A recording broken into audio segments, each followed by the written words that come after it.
नमस्कार दोस्तों। आज हम बात करने जा रहे हैं एक ऐसी किताब की जो इतिहास, कानून और रहस्य तीनों का संगम है। किताब का नाम है द हिडन लॉ और इसे लिखा है मनस्वी ओझा ने, जो कानून की दुनिया में एक जाना पहचाना नाम है। इससे पहले वे दो महत्वपूर्ण किताबें लिख चुकी हैं। एक, महिला कानून और अधिकार, जिसमें महिलाओं के कानूनी अधिकारों और उनके संरक्षण से जुड़े नियमों को सरल भाषा में समझाया गया है। दो, आईपीसी बनाम बी एनएस भारतीय न्याय का पुनर्जन्म, जिसमें भारतीय दंड संहिता और नए भारत न्याय संहिता की विस्तृत तुलना की गई है।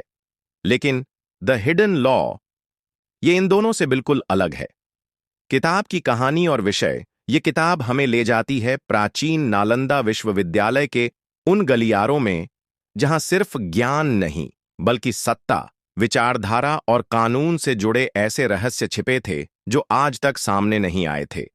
मनस्वी ओझा ने इसमें एक अनोखा दावा किया है कि भारत के संविधान का मूल मसौदा सिर्फ ब्रिटिश कानून और भारतीय नेताओं की सोच का परिणाम नहीं था, बल्कि उसमें नालंदा कालीन विधिक विचारधारा का भी गहरा असर था।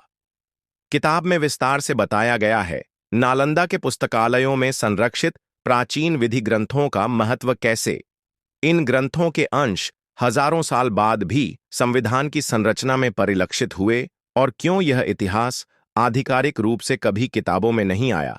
पढ़ने में कैसा अनुभव मिलता है। लेखिका ने इतिहास और कानून को इस तरह पिरोया है कि आप इसे पढ़ते हुए खुद को एक खोजी पत्रकार, एक इतिहासकार और एक वकील तीनों की भूमिका में महसूस करते हैं। भाषा सरल है लेकिन शोध गहरा है। संदर्भ, दस्तावेज और पुरानी पांडुलिपियों के विवरण इसे और भी वास्तविक बनाते हैं। किसे पढ़नी चाहिए यह किताब? अगर आप कानून के छात्र हैं तो यह आपके लिए इतिहास का नया दरवाजा खोलेगी। अगर आप इतिहास प्रेमी हैं तो यह किताब आपको प्राचीन भारत के ज्ञान तंत्र से जोड़ेगी। और अगर आप बस एक अच्छा रहस्य पढ़ना चाहते हैं तो यह किताब आपको बांधे रखेगी। निष्कर्ष, द हिडन लॉ सिर्फ एक किताब नहीं बल्कि अतीत के पन्नों से निकलकर आई एक कानूनी खोज है जो हमें सोचने पर मजबूर करती है कि जो कानून हम आज जानते हैं उसकी जड़ें कितनी गहराई में दबी हैं। तो अगर आप भी नालंदा से लेकर संविधान सभा तक की इस अनसुनी कहानी को जानना चाहते हैं तो मनस्वी ओझा की यह किताब जरूर पढ़ें।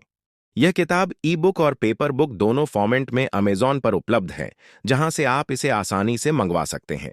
किताब को अमेजॉन से मंगवाने का लिंक इस वीडियो के डिस्क्रिप्शन में दिया गया है, आप देख सकते हैं। अगर आपको ये वीडियो पसंद आए तो चैनल को सब्सक्राइब करें, शेयर करें, लाइक करें।